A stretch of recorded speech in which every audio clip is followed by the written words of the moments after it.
Antes de seguir, me gustaría agradecer personalmente la participación de Ángel. Muchas gracias, Ángel. Ha sido, la verdad, que aun sabiendo muchas cosas de las que ha contado, la forma en que lo has contado ha sido muy didáctica. Yo creo que en eso estamos todos de acuerdo.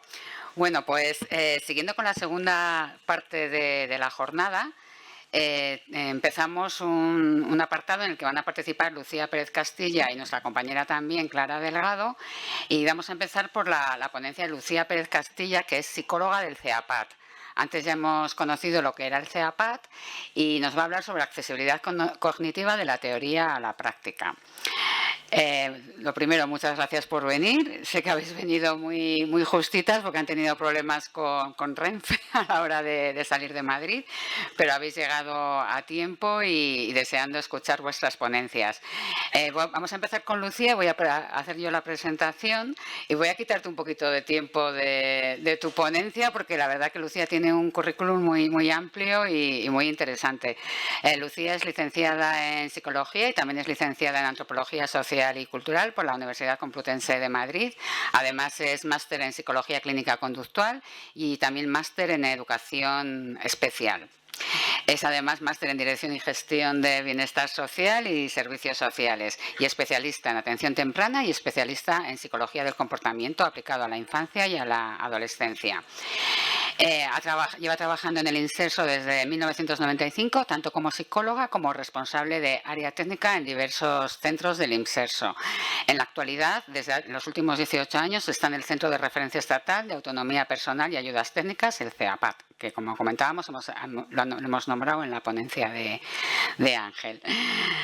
Importante, ha participado en la elaboración de la normativa UNE e ISO en temáticas como teleasistencia, teleconsulta y pictogramas para la señalización.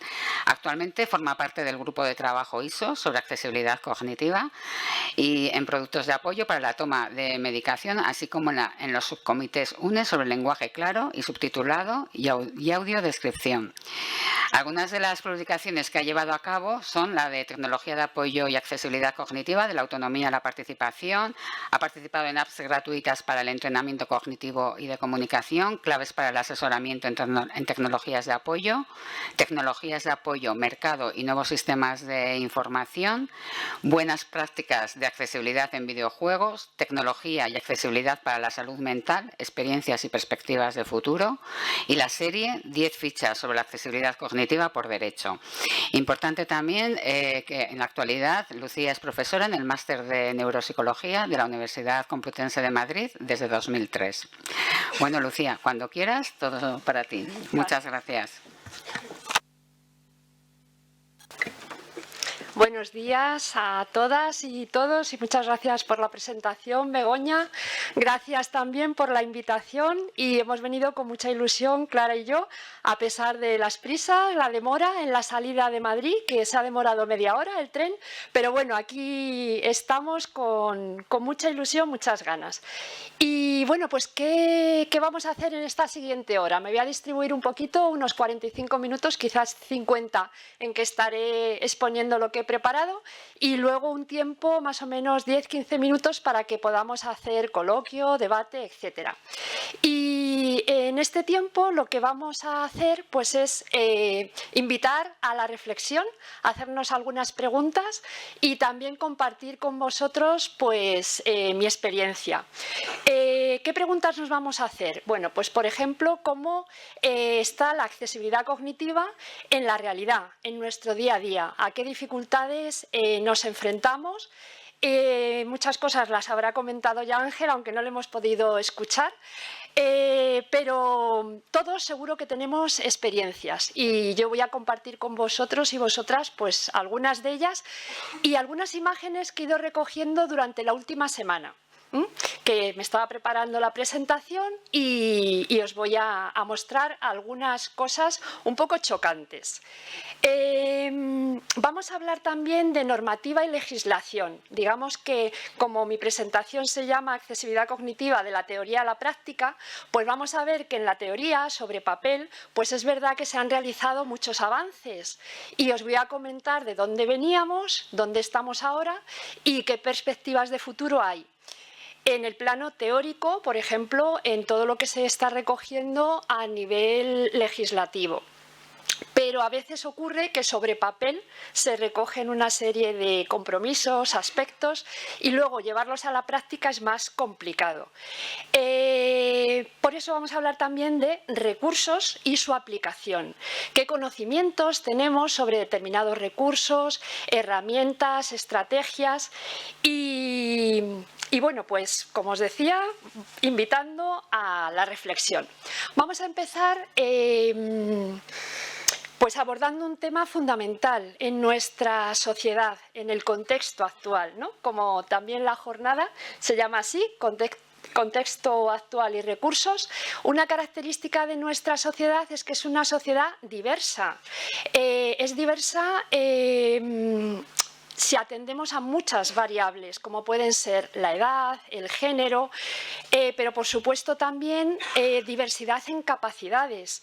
Puede haber personas que tengan dificultades en un aspecto o en varios, en movilidad, en lo que está relacionado con la capacidad sensorial, visión, audición, en el funcionamiento cognitivo, que ahí es donde llegaré. Entonces, en esta diversidad, dentro de esta diversidad, pues tendremos que tener también en cuenta que dentro de nuestra sociedad, pues el concepto discapacidad tiene que estar presente en todas las medidas que se adopten y en todas las estrategias que se implementen. El concepto de discapacidad ha ido también variando y os quiero hablar de dónde venimos, dónde estamos ahora, y sí que hay buenas noticias. Os voy a comentar en este tiempo que voy a estar hablando, pues bastantes buenas noticias. El concepto de discapacidad cambió radicalmente en el año 2001, que es cuando se publicó esta clasificación, que se llama la Clasificación Internacional de Discapacidad, Funcionamiento, Discapacidad y de la Salud. Y esta clasificación es la base para lo que ha venido posteriormente, que os voy a comentar, que es normativa a nivel mundial y también la normativa española.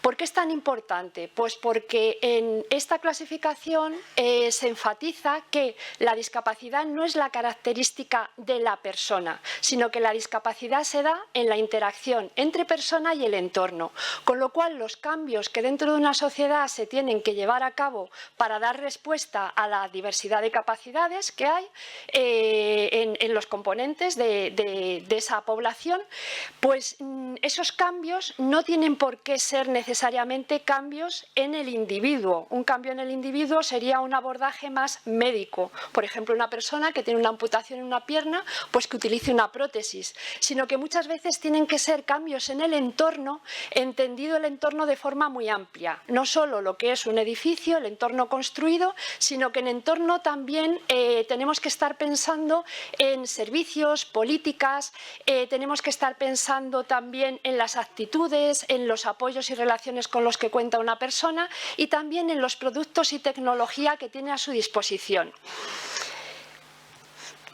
En este sentido, como decimos, la discapacidad se da en la interacción entre la persona y el entorno. Al analizar qué cambios deberían darse en el entorno, tenemos que fijarnos no solo en lo que está presente, que no debería estar. En ese caso serían barreras, algo muy gráfico, barreras, pues es llego a un edificio y me encuentro escalones y en cambio no hay una rampa o no hay un ascensor. Pero también una barrera puede ser que haya ruido, cómo el ruido interfiere en la comunicación. Pero no solo tenemos que analizar qué está presente, sino también qué falta. Esto en accesibilidad cognitiva, que iremos a ello un poquito más adelante, es muy relevante porque a veces en accesibilidad cognitiva son esenciales los apoyos y muchas veces los apoyos personales, los apoyos que proporcionan las personas. Con lo cual, si llego, por ejemplo, a una biblioteca y me encuentro un mostrador donde hay un punto de información, hay un mostrador que tiene fallos, pero bueno, está bien que tiene 2 alturas, pero no hay una persona, pues realmente realmente eso está limitando la participación de un usuario de esa biblioteca o una persona usuaria que quizás no sepa buscar un título en la base de datos y necesite un apoyo personal. Este enfoque de la discapacidad ha sido recogido ya hace años, en el 2006, en la Convención sobre los Derechos de las Personas con Discapacidad. El siguiente año, en el 2007, fue ratificada por España y en este momento más de 140 países han ratificado este importante documento. Lógicamente, lo que intenta la Convención pues, es promover el respeto por la diferencia, la aceptación de las personas con discapacidad como parte de la diversidad y de la condición humanas, y hay una serie de principios muy importantes de la Convención de los que voy a destacar la accesibilidad. La accesibilidad es un principio rector que además es llave para el acceso a otros derechos, el derecho a la justicia, a la vida independiente, a la información y la comunicación, a la educación, a la salud, trabajo, etcétera. Y justamente en el artículo 9, cuando habla la Convención de la accesibilidad, pues pone el énfasis en que se debe garantizar el acceso al entorno físico, al transporte, pero también, por supuesto, y a ello vamos a ir un poquito más adelante, a todo lo que está relacionado con nuestra sociedad de la información y la comunicación, donde la tecnología se ha hecho tan relevante. Y en la interacción de persona con el entorno y en concreto con la tecnología se ponen en juego muchas capacidades cognitivas. ¿Qué ocurre? Que la accesibilidad es una llave, pero claro, esa llave tiene que irse adaptando a los cambios que se dan en nuestra sociedad. Cómo se concebía la accesibilidad hace 20 años no nos serviría para afrontar los retos a los que tenemos que pues dar soluciones en el contexto actual. Y ya sabemos que muchos de los retos vienen de la mano de la tecnología.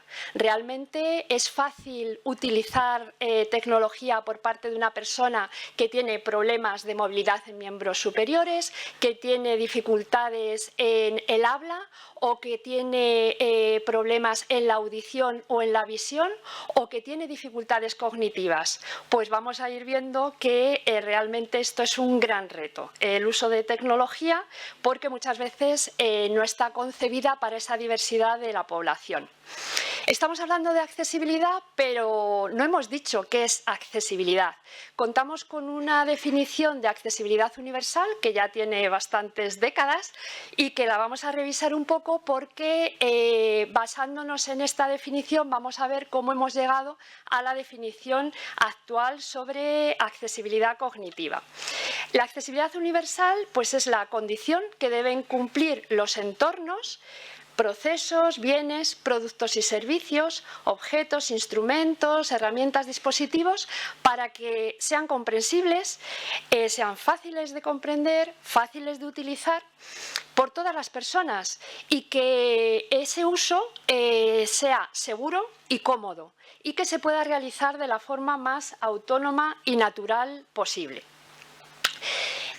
Si tenemos en mente esta definición de accesibilidad universal que acabamos de ver, pues nos vamos a dar cuenta que bueno, es como una definición paraguas que realmente aglutina todas las necesidades y todas las capacidades de las personas, tanto podrían ser capacidades motoras relacionadas con el movimiento como capacidades sensoriales o cognitivas. Pero sí que es cierto que en general cuando se hace la pregunta a cualquier persona, pues podemos hacer la prueba, a un vecino, a un amigo, ¿qué es accesibilidad? Casi siempre los ejemplos que se ponen son de accesibilidad física. ¿Por qué? Pues porque es lo más evidente, lo más tangible y también en todas las sociedades es por lo primero que se empieza a trabajar, por lo primero en lo que una sociedad se percata que es importante tomar medidas. Y así ha sido en España y así está siendo en general en el mundo. El funcionamiento cognitivo, que es algo mucho menos tangible, más invisible, sobre todo cuando los déficits cognitivos no van acompañados de ningún signo en la apariencia de la persona, pues como digo, pasan muy desapercibidos. Muchas veces generan incomprensión por parte del entorno, incluso por parte de los familiares, y os podría poner miles de ejemplos. Uno de los centros donde he trabajado cuando estaba haciendo Begoña la presentación es un centro del Imserso, que actualmente somos una red de 21 centros, y del centro que quiero hablaros es un centro especializado en la atención a daño cerebral adquirido. ¿Y qué ocurre? Pues que el daño cerebral adquirido puede originar secuelas muy diversas y puede haber personas que tengan problemas físicos y a la vez sensoriales y cognitivos, y puede haber personas que solo tengan problemas cognitivos y en su apariencia, pues su apariencia es de total normalidad. Entonces, ¿qué ocurre? Pues que cuando tienen fallos de memoria o más impulsividad o se cuelan en una cola y realmente tienen una dificultad para saber esperar y para entender lo que son los turnos. ¿Qué ocurre? Pues que tienen esta incomprensión general. Porque no hay nada que nos dé la información de es una persona que tiene unas dificultades. Pero muchas funciones cognitivas están implicadas en nuestra interacción con el entorno, desde la atención, con distintos tipos de atención, la comprensión, el procesamiento de la información, la memoria, tanto a corto plazo, a largo plazo, memoria anterógrada, memoria retrógrada, de aprender nuevas cosas, en caso de la memoria anterógrada, la orientación, la percepción, el razonamiento, la capacidad de planificar, resolver problemas, tomar decisiones. Sobre todo, en este listado, las últimas funciones tienen más que ver con todo lo que es la capacidad ejecutiva, que es la más característicamente humana, la que se desarrolla más tarde y la que radica en la zona frontal del cerebro. Y esto es también muy importante. ¿Por qué? Porque a veces cuando hablamos de accesibilidad cognitiva se pone mucho peso en cómo llega la información a la persona. Pero ¿qué hace la persona con esa información? ¿Cómo trata esos datos? ¿Y cómo planifica qué tiene que hacer, por ejemplo, en la interacción con un dispositivo tecnológico? Pues esa parte ejecutiva también es muy importante en la accesibilidad cognitiva. Y como os decía, el viaje que se ha ido dando en España y en muchos países pues es de la accesibilidad física y sensorial a ir tomando conciencia sobre la importancia de la accesibilidad cognitiva. Y vamos a hacer este viaje pues de la mano de los autobuses. ¿Qué cambios se han ido introduciendo relacionados con la accesibilidad en los autobuses, por ejemplo, en Madrid? Bueno, pues con esta noticia que tenemos aquí, pues recordamos que fue en el año 1993 cuando llegó el primer prototipo de autobús con piso bajo.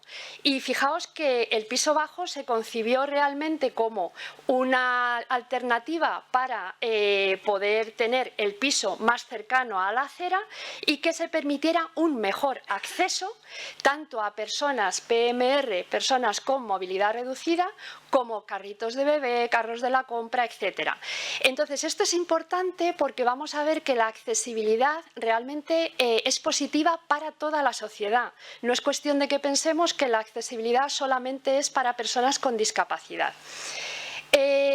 Y bueno, aquí vemos este prototipo de hace unos años y actualmente ya sabéis que en la flota de autobuses pues que disponen de piso bajo, de rampa, etcétera.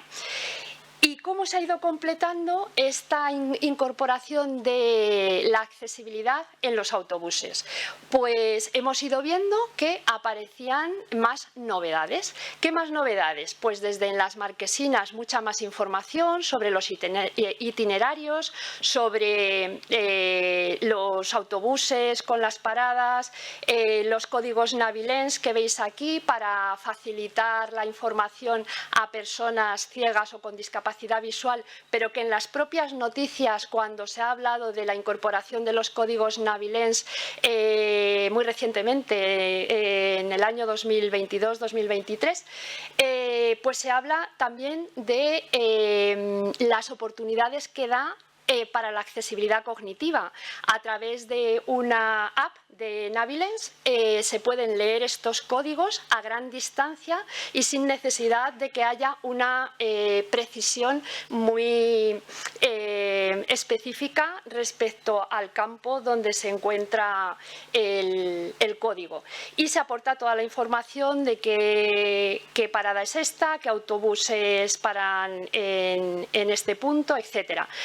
Hablando de accesibilidad sensorial, pues también en taxis la incorporación de bucle magnético. Pero vemos que hay medidas que no podemos hacer un corte, quizás aquí lo hacemos como de forma didáctica, pero es un corte un poco artificial entre lo que es accesibilidad física, accesibilidad sensorial y accesibilidad cognitiva, porque hay medidas de accesibilidad que pueden favorecer a personas con discapacidad auditiva o visual, pero también nos facilitan la vida a todos nosotros y facilitan también a personas que puedan tener dificultad para recordar los itinerarios y que necesitan una serie de apoyos adicionales para poder seguir bien el recorrido. Vemos aquí pantallas que ya están dentro de los autobuses donde podemos ir siguiendo el itinerario. Ya sabéis que también tenemos la información acústica que nos avisa próxima parada. Tenemos en las marquesinas también la información hasta del tiempo que está haciendo en ese día. Y tenemos información incluso cultural o a veces consejos sobre salud que van apareciendo en esa pantalla. Y como decía, en este viaje, pues a lo último que hemos llegado y que va habiendo cada vez más conciencia de la importancia de percatarnos de la necesidad de mejorar los entornos, entendido entorno de forma muy amplia, también atendiendo al funcionamiento cognitivo, a lo último que hemos llegado es a la accesibilidad cognitiva.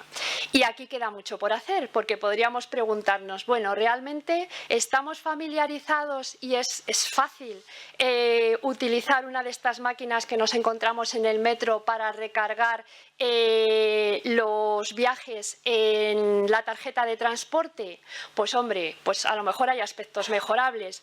O esos grandes pasillos facilitan que una persona que tenga algún problema cognitivo sepa hacia dónde va ese pasillo. Quizá lo sabía cuando comenzó a andar, pero ¿no vendría mal un recordatorio, algo intermitente para que sepamos a dónde nos lleva? ¿O cómo está señalizado el ascensor? A mí a veces me ha pasado que quiero llegar a un sitio y en el metro llego a otro y digo, pero bueno, ¿dónde estoy? La señalización, ¿qué tal está? Se ha hecho un gran esfuerzo y de hecho se han hecho mejoras específicas en el Metro de Madrid para la accesibilidad cognitiva, pero queda mucho por hacer. Desde hace muchos años ya se venía hablando de la accesibilidad cognitiva. Podemos encontrar documentos, se han organizado jornadas. En concreto el CEAPAT, el centro donde trabajamos Clara y yo, pues ha publicado distintos documentos que abordan la accesibilidad cognitiva en distintas vertientes. El que tenéis en pantalla es justamente un documento que elaboramos sobre la accesibilidad cognitiva en trenes de media y larga distancia, tipo AVE. O sea, justo en los trenes en el tren que hemos venido hoy Clara y yo.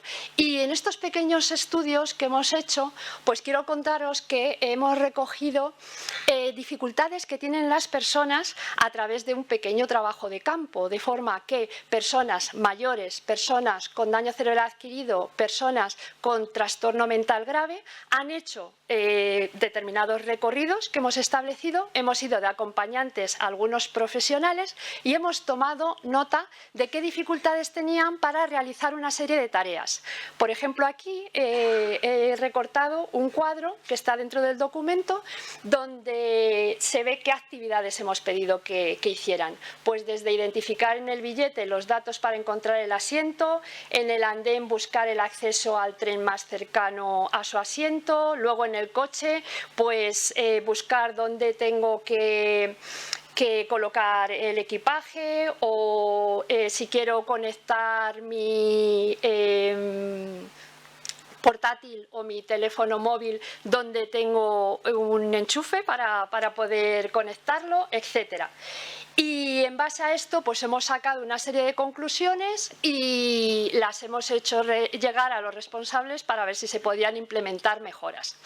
Y claro que se pueden implementar mejoras. Yo aquí he traído para que veamos pequeños ejemplos, pues lo que es una foto de nuestro billete, del billete de hoy.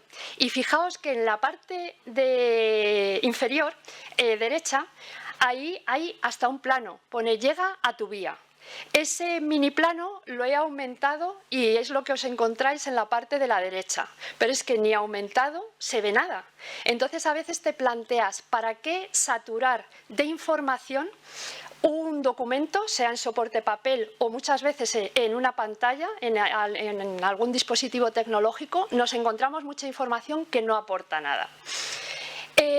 Bueno, relacionado también con esto, hemos realizado estudios, pues para que veáis cómo intentamos que cuando hablamos de accesibilidad cognitiva pues pensemos en perfiles de personas, son grupos de población, es algo que ya sabemos que es generalizar, pero bueno, por intentar tener una muestra, una representación de las dificultades que pueden tener personas con discapacidad intelectual, con daño cerebral adquirido, con trastorno del espectro autista, con trastorno mental grave, personas mayores, y también en estos estudios hemos incorporado a diseñadores y desarrolladores de tecnología, a profesores de universidad y a proveedores de información sobre tecnología y la promoción de la accesibilidad. ¿Y qué hemos encontrado? Pues que de forma recurrente los problemas que refieren los participantes en este tipo de proyectos son los mismos. Hay dificultades en el uso de tecnología y en especial en la realización de trámites por Internet, en la lectura, en la toma de medicación, en el uso de transporte público, en la orientación en edificios, también en los desplazamientos a pie, y todo esto genera un sobreesfuerzo, muchas veces fracaso y frustración con todo lo que viene derivado. Pues lógicamente muchas veces disminución en la autoestima, muchas veces enfado y muchas veces desánimo para participar en la sociedad. Entonces, la buena noticia frente a este panorama un poco negativo es que ha habido avances. En el año 2022, a través de la Ley 6/2022, pues se ha modificado, como veis aquí en pantalla, el texto refundido de la Ley General de Derechos de las Personas con Discapacidad. Y bueno, pues a través de esta modificación se ha incorporado por primera vez en la legislación española el concepto accesibilidad cognitiva en nuestra legislación y se ha aportado una definición. Antes de esta ley, ¿qué ocurría? ¿No teníamos ninguna ley que hablara sobre accesibilidad cognitiva? Pues con ese término no, pero sí que en esto es como un pequeño ejemplo, pero hay más. En algunas reales decretos, en este caso lo que vemos en pantalla, sí que se aludía a aspectos que tienen que ver con la accesibilidad cognitiva. Veis aquí, por ejemplo, habla de señalización, habla de sistemas interactivos de información y que las pantallas táctiles tienen que ser de uso fácil, habla también de la accesibilidad en el contenido y estructura de documentos e impresos. Entonces sí que en nuestra legislación previa se abordaban temas muy relevantes en accesibilidad cognitiva, aunque no se identificaran con ese término. Como os decía, tenemos ya una definición de accesibilidad cognitiva con la cual podemos estar más o menos de acuerdo. Clara y yo somos un poquito críticas con la definición, pero bueno, es mejor tener una definición que no tener, porque cuando tienes una definición y tienes un término se hace más visible aquella realidad que intenta representar ese concepto. Entonces, accesibilidad cognitiva es la característica de entornos, procesos, actividades, bienes, productos, servicios, objetos, instrumentos, herramientas y dispositivos. Os estaréis acordando de la definición de accesibilidad universal, ha rescatado pues, un poco el enfoque de esa definición, que permiten la fácil comprensión y comunicación. Y aquí viene la crítica. Como nosotras somos técnicos y aprovechamos nuestra libertad de expresión, pues yo me atrevo a decirlo aquí. Que de esto podría hablar mucho mejor que yo Clara, que es logopeda, pero comunicación es tanto comprensión como expresión, con lo cual suena un poco raro lo de comprensión y comunicación. Esa es una pega. La otra pega está relacionada con la diversidad de funciones cognitivas que ponemos en juego en cualquier cosa que hacemos. Y en esa diversidad, que la hemos visto en un listado, la parte ejecutiva yo os decía que es muy importante. Y aquí el peso, como veis, está puesto en la comprensión. ¿Qué pasa con toda la parte ejecutiva? Pues está, como veis, ausente. Esta ley tiene contenido muy interesante, yo os diría que conviene leerla, pero os traigo aquí los 3 compromisos que recoge la ley como también muy primordiales. Uno es la creación del Centro Español de Accesibilidad Cognitiva, que ya existe, posterior a la ley se creó. Otro, que en el plazo de 3 años el Gobierno deberá haber aprobado el reglamento específico por el que se desarrollen las condiciones básicas de accesibilidad cognitiva, que está en curso, esto todavía no ha visto la luz. Y otro compromiso que también se ha realizado es que el segundo Plan Nacional de Accesibilidad contendrá de forma transversal los aspectos referidos a la accesibilidad cognitiva para que todas las administraciones públicas acometan la transformación de entornos, servicios, productos para hacerlos plenamente accesibles a todas las personas. Y de esta ley quiero también mostraros pues, todos los ámbitos de aplicación que recoge, que realmente si los revisamos pues vamos a ver que es todo lo importante dentro de nuestra sociedad, desde las telecomunicaciones y la sociedad de la información, los espacios públicos urbanizados, también los edificios, los transportes, los bienes y servicios a disposición del público, las relaciones con las administraciones públicas, la administración de justicia, la participación en la vida pública y en los procesos electorales, patrimonio cultural y empleo. Y para intentar colaborar y dar un empujón y que después de la ley pues se conociera más qué es la accesibilidad cognitiva y cómo se puede ir convirtiendo de algo teórico en algo práctico, en el CEAPAT elaboramos entre varias compañeras esta serie que se llama 10 fichas sobre la accesibilidad cognitiva por derecho. Todos los documentos del CEAPAT se pueden descargar de forma gratuita y si os interesa este tema yo os recomendaría que os descarguéis estas fichas. Hemos intentado hacerlas pues bastante didácticas, pues pueden ser 3-4 páginas cada ficha y con una serie de apartados que ilustran qué es ese tema. Supongamos que es el lenguaje claro, pues explica qué es el lenguaje claro, cuáles son las recomendaciones, cómo aplicarlo en distintos ámbitos y también recursos y bibliografía de interés.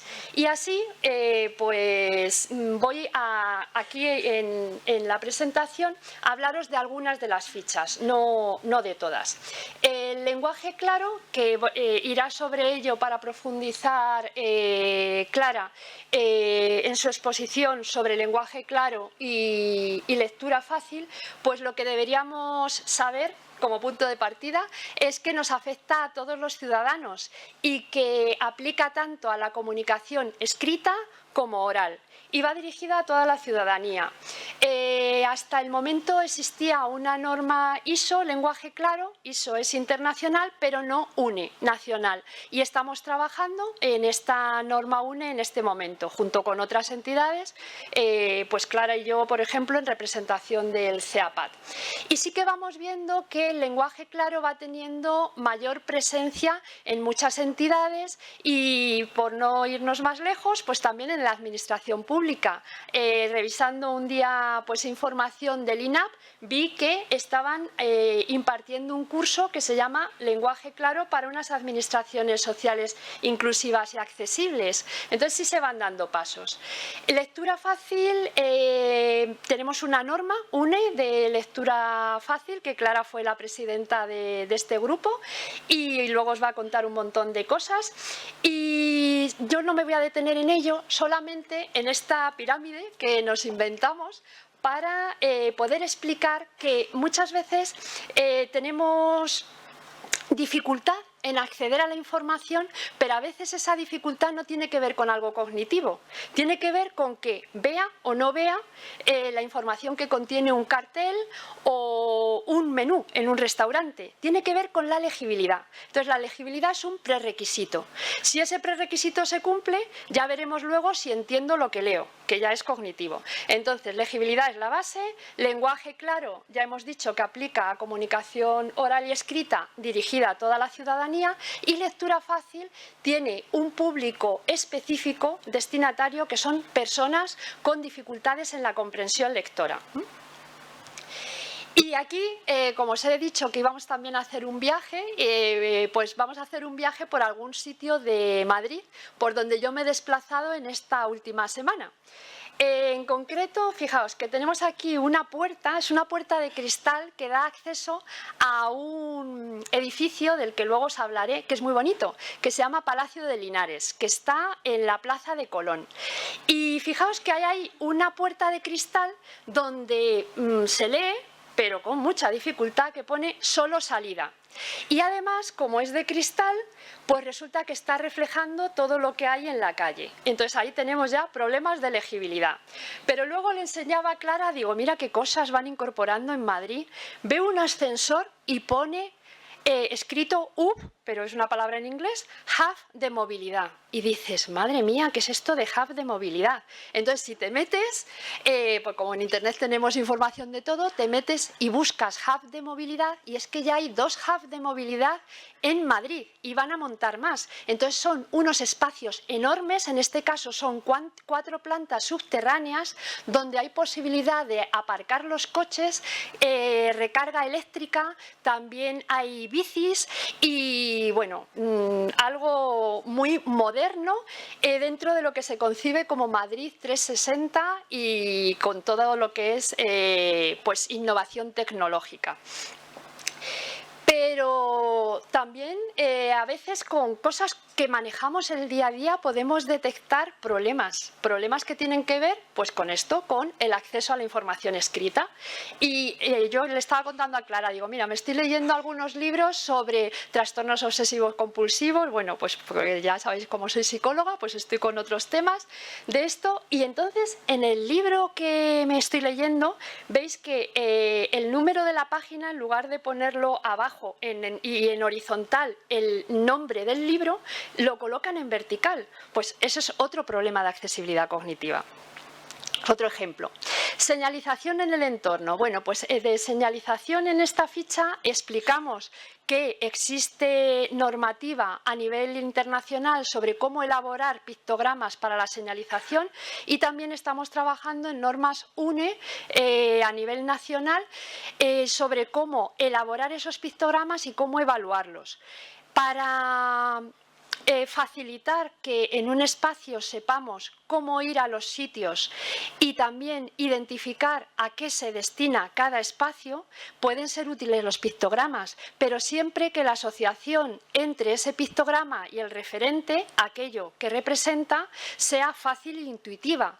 Pero si ves un pictograma como este, yo os diría, así como sois un público entregado, seguro que vais a contestar, este pictograma de la derecha, ¿qué os parece que puede ser? ¿Habéis dicho una mujer? ¿Una persona? ¿Alguien ha dicho una mujer? Sí, ¿verdad? Era lo que yo pensé también. Que esto, bueno, tengo que dar las gracias a un compañero que se nos ha jubilado, pero es mi compañero Carlos, que es arquitecto y tiene una base de fotos impresionante, de muchas cosas. Entonces le pedí permiso para utilizar estos pictogramas que me parecen estupendos para ilustrar lo que quiero. Todos hubiéramos dicho, bueno, será una faldita, será una mujer. Pues fijaos. Entonces, ese pictograma se supone que es el hombre, el que está al lado se supone que es la mujer y el otro se supone que es la persona con discapacidad. Entonces, no podemos hacer pictogramas cada uno como queramos, sino que, como digo, pues tenemos que intentar hacer las cosas bien. Como se han hecho aquí, en este centro, que estas imágenes que tenéis, no voy a pisar lo que luego van a exponer, pero solo para dar la enhorabuena porque el centro en el que estamos pues ha inaugurado esta nueva señalización en el mes de noviembre del año pasado y bueno, pues vemos que se lee muy bien y que lógicamente tiene un tipo de letra adecuado, tamaño y muchísimos aspectos que hay que tener en cuenta. Por hablar bien de otro centro y poneros ejemplos de cómo en los centros podemos adecuarnos a las necesidades de las personas, pues estas imágenes son de la señalización del CEADAC, del Centro de Atención a Daño Cerebral que os comentaba antes, y en este centro cada planta tiene un color. Y si os fijáis, en la botonera del ascensor se sigue de forma coherente el color de cada planta, de forma que el botón de la planta 1, que es la planta que tiene el color amarillo, ese botón también es amarillo. Y además, como complemento, teniendo en cuenta que no todas las personas con daño cerebral adquirido tienen déficit de orientación, pero hay muchas que sí, puede ayudar tener para la orientación temporal esa ayuda de un gran calendario en el que me puedo situar para ver en qué día estoy, por ejemplo, o en qué mes estoy. Y en el diseño de productos y servicios, que es otra de las fichas dentro de esta serie, pues habría mucho que decir, tanto de productos tecnológicos como no tecnológicos. Hemos dedicado especialmente, luego lo veremos, una ficha a la interacción con la tecnología, pero yo os traigo también aquí otro ejemplo mío, pues de hace 3 días que voy a aparcar. Y tenemos un parquímetro pues donde tú sacas el ticket y te sirve para 2 horas zona verde, para 4 horas zona azul, pero el problema está en que en cada barrio a veces te encuentras distinto modelo de parquímetro y a veces no son tan intuitivos y ya si te pasas de la hora y tienes que hacer una anulación poniendo el dinero correspondiente, todo esto es muy complejo. Entonces también habría que revisar el tema de la accesibilidad cognitiva. En la interacción con la tecnología, pues puedo poneros más ejemplos. Es que, claro, todos estamos haciendo en una semana, que es un poco la banda que yo cogí para estos ejemplos, pues estamos haciendo muchas cosas. Por ejemplo, en Madrid, en la Comunidad de Madrid, tenemos un sistema de identificación y firma digital, que es este Identifica, es el que yo uso para muchas cosas. Y, claro, yo me pregunto, ¿y esto? A ver, yo lo manejo, pero es que no es tan fácil. ¿Por qué? Pues porque después de meterte, que yo la última vez que me he metido, resulta que me decía que la contraseña ya no me servía. Bueno, pues tienes que volver a activar otra contraseña. Y después de eso te mandan un SMS a tu móvil. Entonces, con el mismo dispositivo tienes que hacer un cambio de pantalla, irte a ver el SMS, recordar memoria de trabajo, los códigos que ya no los puedes ver porque te has ido a otra pantalla e introducirlos. Entonces, todo eso tiene una complejidad. Con lo cual, en la interacción con la tecnología habría mucho que decir y tenemos mucho que avanzar. Y ya para ir acabando en este recorrido por las fichas, pues aunque los productos, los servicios, los entornos en general, claro que tienen que mejorar respecto a la accesibilidad cognitiva, no tenemos que olvidar el papel fundamental que tenemos las personas. Las personas, según la CIF, que lo veíamos al principio, CIF del 2001, las personas somos parte del entorno, de manera que cada uno de nosotros podemos estar siendo facilitadores o barrera de la participación de los demás en la sociedad. Y quizás somos mezcla, a veces estamos siendo facilitadores, otros barrera.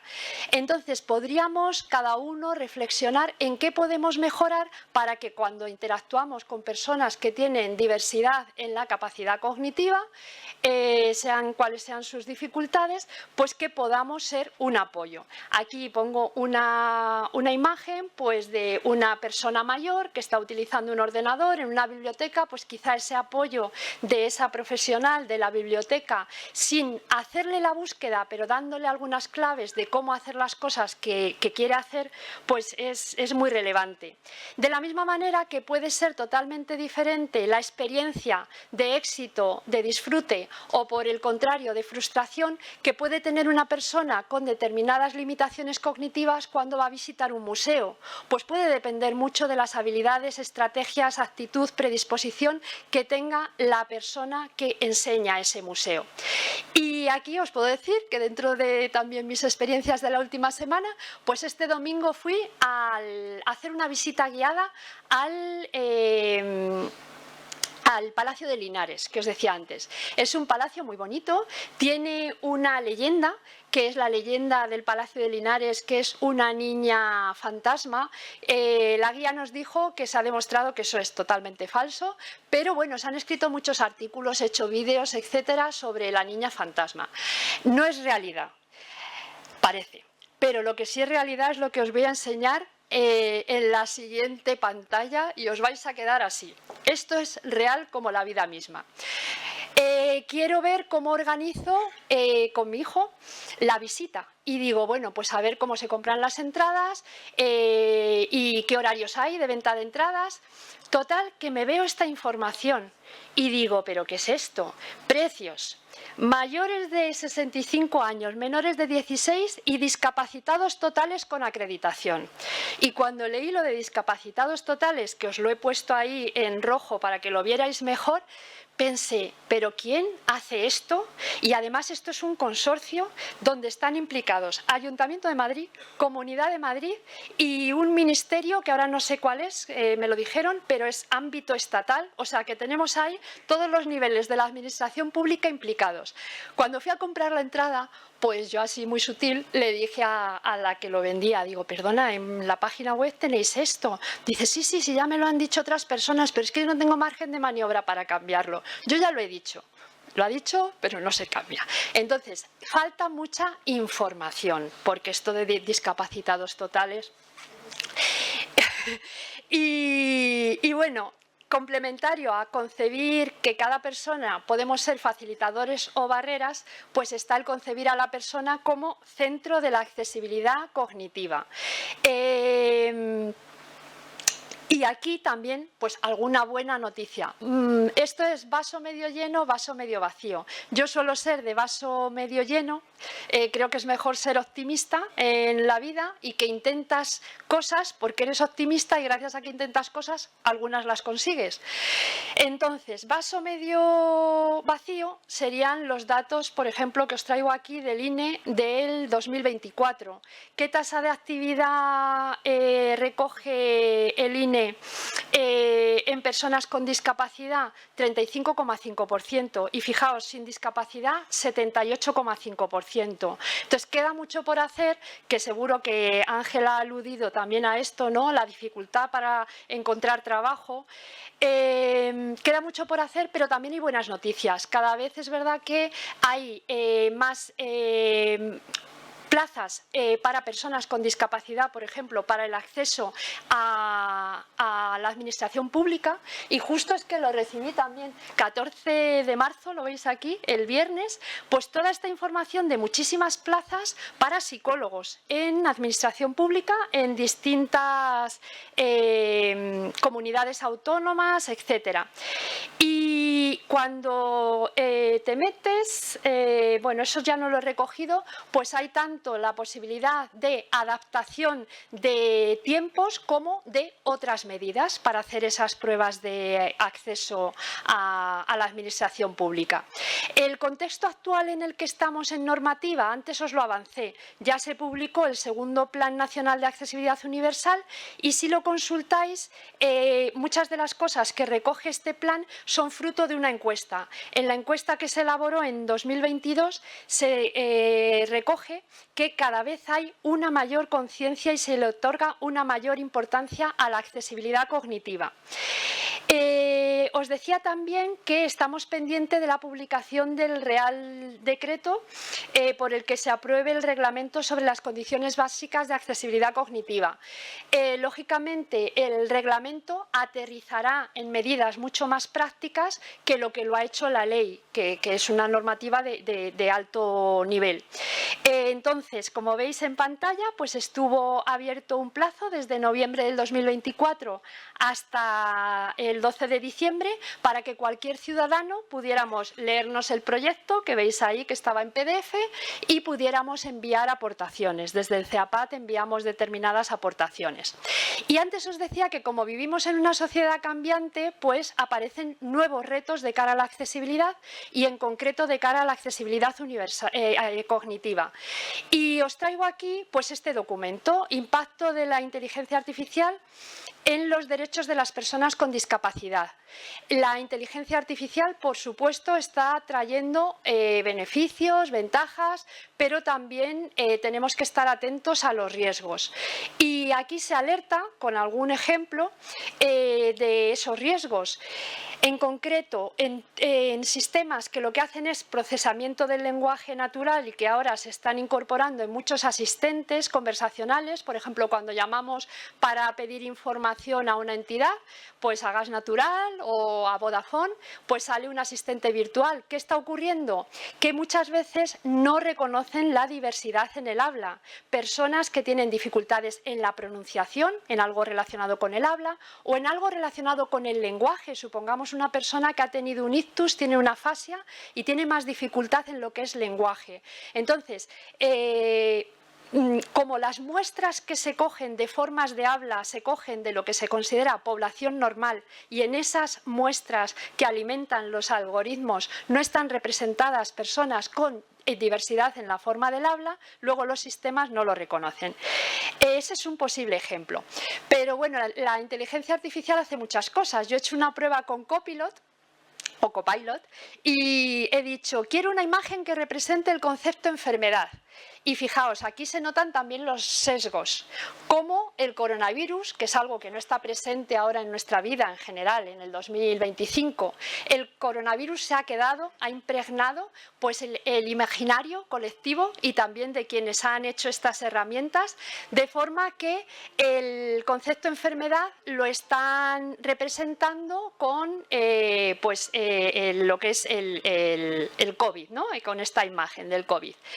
Y cuando he pedido, quiero una imagen que represente el concepto enfermedad rara, pues lo que ha hecho Copilot es presentar aquí un equipo que está investigando en genética. Vemos ahí pues unos cromosomas.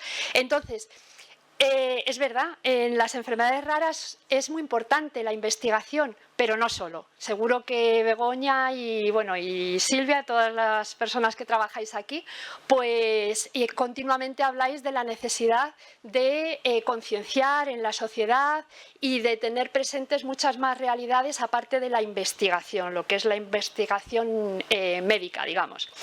Y bueno, pues siguiendo con Copilot, también hace cosas bien. Yo le dije, a ver, dime qué relación existe entre derechos y necesidades de las personas con enfermedades raras y la accesibilidad cognitiva. Y fijaos todo lo que dijo, que nos puede servir como resumen. Pues que las personas con enfermedades raras necesitan acceso a información clara y comprensible, apoyo emocional y psicológico, servicios de salud especializados ¿Y cómo la accesibilidad cognitiva tiene que hacerse una realidad? Pues, por ejemplo, en la salud, proveer información sobre tratamientos y cuidados en formato fácil de entender. En los servicios públicos, asegurar que la información sobre derechos y servicios esté disponible en lenguaje claro y accesible. En la educación, adaptar materiales educativos. Y bueno, aquí ya viene mi complemento a lo que ha aportado la inteligencia artificial. Esto ya sí que es mío. Reflexiones finales. Pues que la accesibilidad cognitiva es indudable que ha sido su incorporación en la legislación española un gran logro, un hito. Que exista una definición de accesibilidad cognitiva es un avance para que se haga más visible su importancia. El énfasis en la interacción entre persona y entorno es un requisito para poder concebir cómo tiene que ser la aplicación de la accesibilidad cognitiva. Considerar la diversidad del funcionamiento cognitivo es la base para poder aplicar la accesibilidad cognitiva. El enfoque transversal centrado en la persona también es necesario, imprescindible para la aplicación de la accesibilidad cognitiva en todos los ámbitos que recoge la ley. Y desde luego la actitud y la colaboración interdisciplinar, imprescindible para avanzar. Y hablando de actitud, pues enhorabuena al equipo que trabaja aquí en el CREER y a todo lo que hacéis, a la información, la sensibilización, y a lo mejor habéis tenido algo que ver en que la importancia de la accesibilidad, en la importancia de las enfermedades raras haya llegado hasta la pantalla del autobús que cogí de regreso, que fue casualidad, de regreso de Colón a mi casa el domingo. Me encuentro enfermedad rara de Huntington. Es una patología degenerativa y hereditaria. Digo, pero bueno, hasta ha llegado esto a los autobuses. Entonces, evidentemente, hace falta más información, pero hemos avanzado y podemos estar, yo creo, bastante satisfechos con muchas cosas que se han conseguido. Acabo también, ya con el Palacio de Linares. En el jardín del Palacio nos encontramos esta placa y fijaos lo que dice Gabriel García Márquez. Recordar es fácil para el que tiene memoria, olvidar es difícil para quien tiene corazón. Y bueno, pues ya sabemos, Premio Nobel de Literatura 1982, y es una frase para reflexionar y que la aprovecho para cerrar pues esta presentación. No olvidemos la importancia de la accesibilidad cognitiva y dediquemos pues muchos más esfuerzos. Muchas gracias.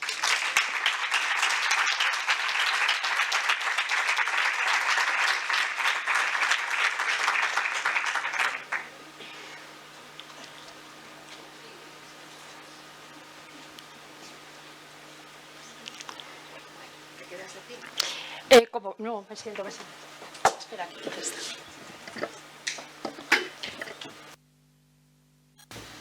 Bueno, abrimos un rato de preguntas. Si tenéis algún comentario, pregunta, algo más que aportar a todo lo que nos ha contado Lucía también, porque imagino que muchos de vosotros tendréis ejemplos también en vuestro día a día. Así que cuando podáis, levantéis la mano y la compañera Susana os acerca el micrófono. Ya empezó. Gracias. Muchas gracias por la exposición, impresionante. ¿Son competencias transferidas, la ley estatal o la ley orgánica? O sea, ¿son competencias transferidas a las comunidades autónomas dentro de lo que es el marco de esta ley?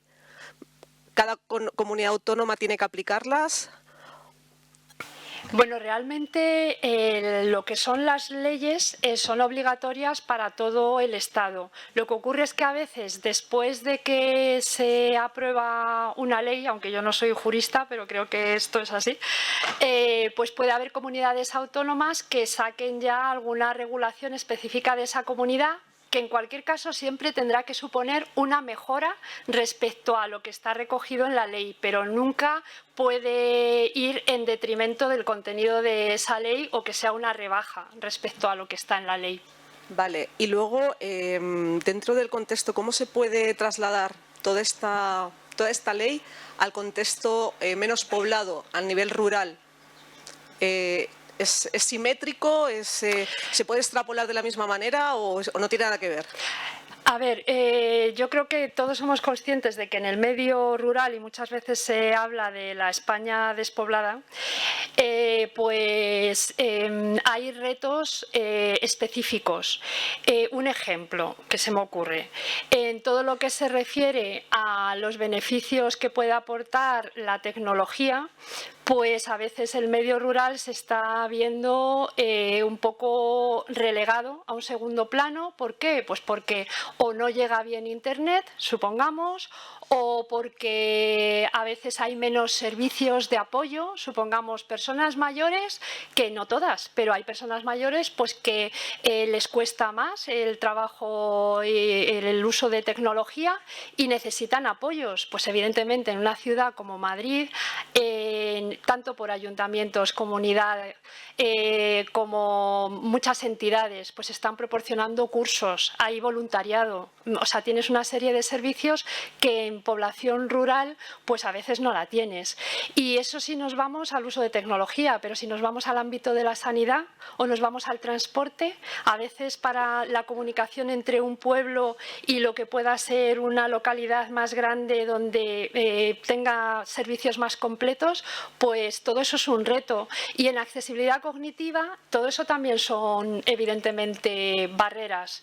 Entonces es como un plus más de dificultad. Llevar la accesibilidad cognitiva o cualquier medida de accesibilidad al ámbito rural.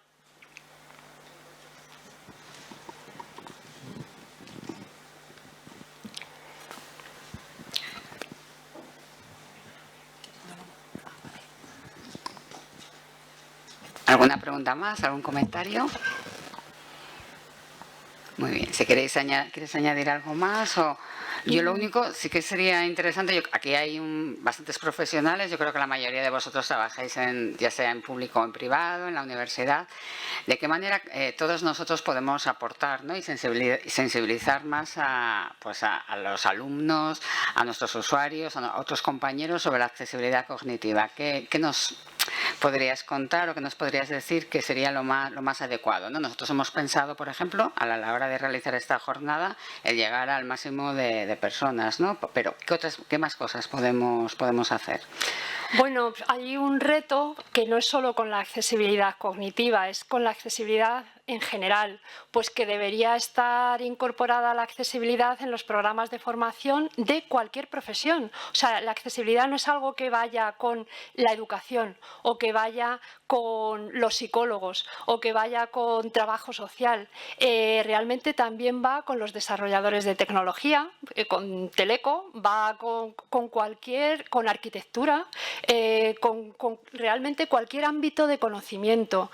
Entonces, de la misma manera que, bueno, no es que lo diga yo, lo llevamos diciendo muchas personas mucho tiempo, la accesibilidad tiene que entrar en la universidad. Ha entrado de forma muy parcial. Eso hablando de accesibilidad universal. La accesibilidad cognitiva también. Más dificultad va a haber, porque estamos diciendo que la accesibilidad cognitiva es como menos visible, es algo que ahora está adquiriendo un poco de cuerpo, también gracias a la ley y gracias a que ya hay un término que aglutina todas esas medidas. Entonces, poco a poco, hablando de ello, compartiendo con otras personas, pues podéis contar a quien queráis pues lo que hemos abordado aquí, pues se va extendiendo.